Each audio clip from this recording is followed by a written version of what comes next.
नमस्कार। आज के इस ई व्याख्यान के अंतर्गत हम भारत के प्रधानमंत्री के बारे में जानेंगे। भारत की संसदीय प्रणाली में राष्ट्र प्रमुख और शासन प्रमुख के पद पृथक पृथक हैं। राष्ट्र प्रमुख के रूप में राष्ट्रपति को, तो वहीं शासन प्रमुख के रूप में भारत के प्रधानमंत्री को संवैधानिक रूप से पुष्ट किया गया है। संविधान का अनुच्छेद 53 यह निर्दिष्ट करता है कि राष्ट्रपति अपने अधिकारों का प्रयोग अपने अधीनस्थ अधिकारियों की सलाह पर करेगा। संविधान द्वारा राष्ट्रपति के सारे कार्यकारी अधिकारों के प्रयोग करने की शक्ति लोकतांत्रिक रूप से निर्वाचित प्रधानमंत्री को दी गई है। संविधान के अनुच्छेद 74(1) में यह व्यवस्था की गई है कि राष्ट्रपति की सहायता करने तथा उसे सलाह देने के लिए एक मंत्रिपरिषद होगी, जिसका प्रधान प्रधानमंत्री होगा। राष्ट्रपति इस मंत्रिपरिषद की सलाह के अनुसार ही अपने कार्यों का निष्पादन करेगा। इस प्रकार वास्तविक कार्यकारी शक्ति मंत्रिपरिषद में निहित की गई है, जिसका प्रमुख प्रधानमंत्री होता है। अब बात करें प्रधानमंत्री की नियुक्ति की, तो साधारणतः प्रधानमंत्री को संसदीय आम चुनाव के परिणाम के आधार पर राष्ट्रपति द्वारा नियुक्त किया जाता है। संसदीय आम चुनाव से तात्पर्य है लोकसभा के चुनाव। प्रधानमंत्री लोकसभा में बहुमतधारी दल अथवा गठबंधन का नेता होता है। हालांकि प्रधानमंत्री का स्वयं लोकसभा का सदस्य होना अनिवार्य नहीं है, किंतु उसे नियुक्ति के उपरांत लोकसभा में बहुमत सिद्ध करना होता है, और यदि वह संसद के किसी सदन का सदस्य नहीं है तो उसे नियुक्ति के 6 माह के भीतर ही संसद का सदस्य बनना पड़ता है। प्रधानमंत्री संसद के दोनों सदनों में से किसी भी एक सदन का सदस्य हो सकता है। प्रत्येक आम चुनाव के पश्चात राष्ट्रपति बहुमतधारी दल के नेता को प्रधानमंत्री बनने हेतु आमंत्रित करते हैं, जिसके बाद एक समारोह में प्रधानमंत्री तथा अन्य मंत्रियों को पद की शपथ दिलाई जाती है। यदि कोई एक दल या गठबंधन लोकसभा में बहुमत प्राप्त करने में अक्षम होता है तो यह पूर्णतः महामहिम राष्ट्रपति के विवेक पर निर्भर होता है कि वे किस व्यक्ति को प्रधानमंत्री पद प्राप्त करने हेतु आमंत्रित करें। ऐसी स्थिति को त्रिशंकु संसद की स्थिति कहा जाता है।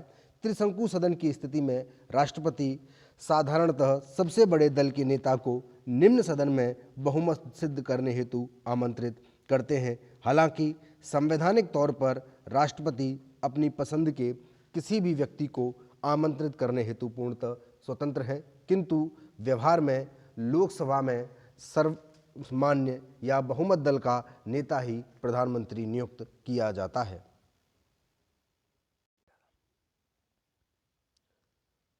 प्रधानमंत्री द्वारा शपथ।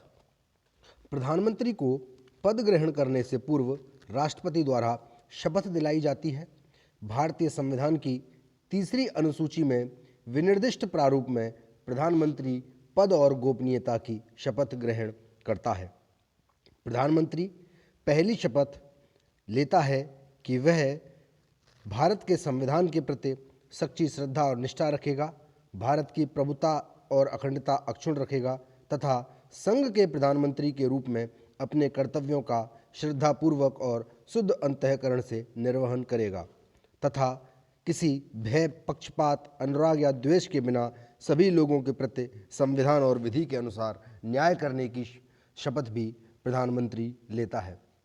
इसी के साथ प्रधानमंत्री गोपनीयता की शपथ भी लेता है, जिसके अंतर्गत प्रधानमंत्री यह शपथ लेता है कि जो विषय संघ के प्रधानमंत्री के रूप में उसके विचार के लिए लाया जाएगा अथवा उसे ज्ञात होगा, उसे किसी व्यक्ति या व्यक्तियों को तब के सिवाय जबकि ऐसे मंत्री के रूप में अपने कर्तव्यों के सम्यक निर्वहन के लिए ऐसा करना अपेक्षित हो, प्रत्यक्ष अथवा अप्रत्यक्ष रूप से संसूचित या प्रकट नहीं करेगा।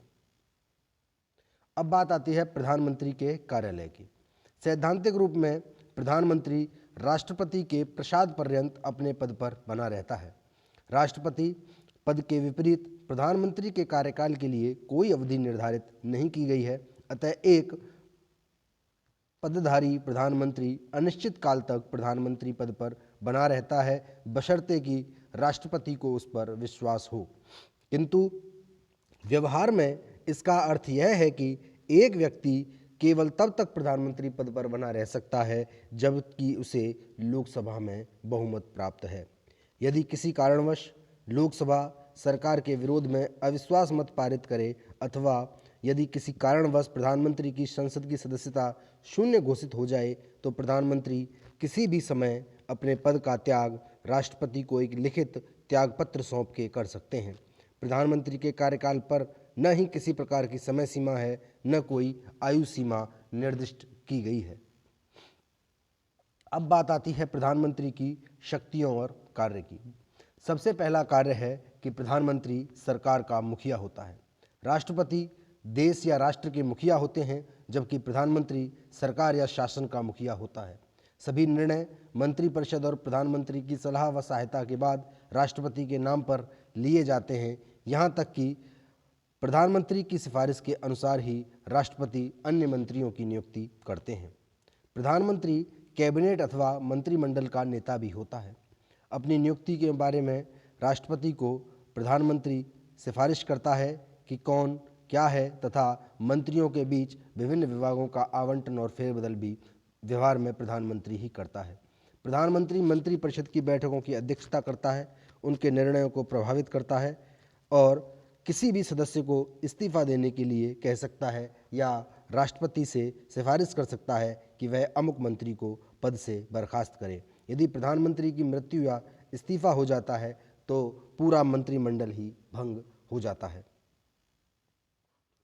प्रधानमंत्री का अगला कार्य है कि वह राष्ट्रपति और मंत्रिमंडल के बीच एक कड़ी के रूप में कार्य करता है।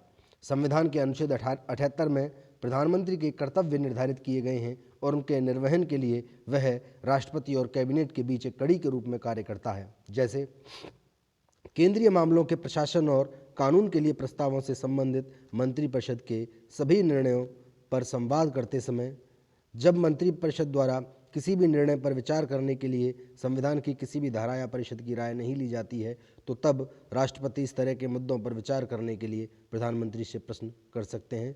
इसके अतिरिक्त जब राष्ट्रपति संघ के मामलों या किसी ऐसी बात के प्रशासन के बारे में कोई जानकारी मांगे तो प्रधानमंत्री का दायित्व है कि वह मंत्रिमंडल या मंत्रिपरिषद द्वारा लिए गए निर्णय से राष्ट्रपति को अवगत कराए।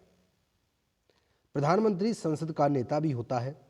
एक नेता के रूप में वह सत्र के लिए अपनी बैठकों और कार्यक्रमों की तिथियों का निर्धारण करता है। वह यह फैसला भी करता है कि कब सदन का सत्रावसान किया जाए या उसे भंग किया जाए।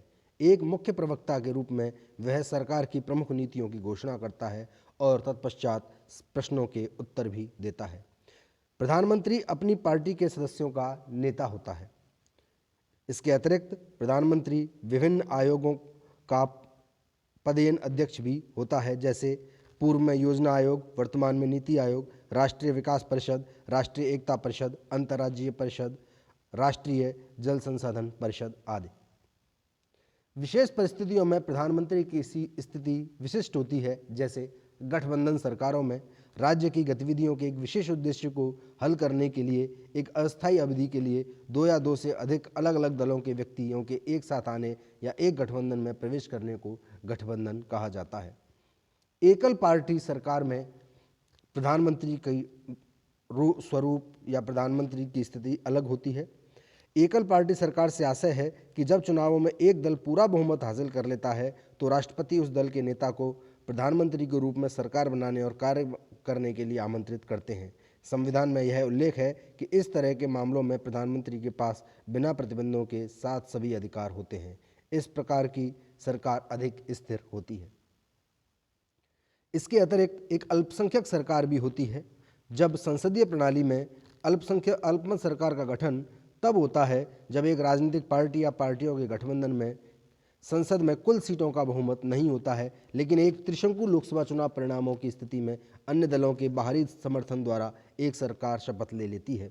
ऐसी परिस्थिति में अन्य दलों के समर्थन से ही कानून पारित किया जा सकता है। यह सरकार बहुमत वाली सरकार की अपेक्षा स्थिर नहीं होती है।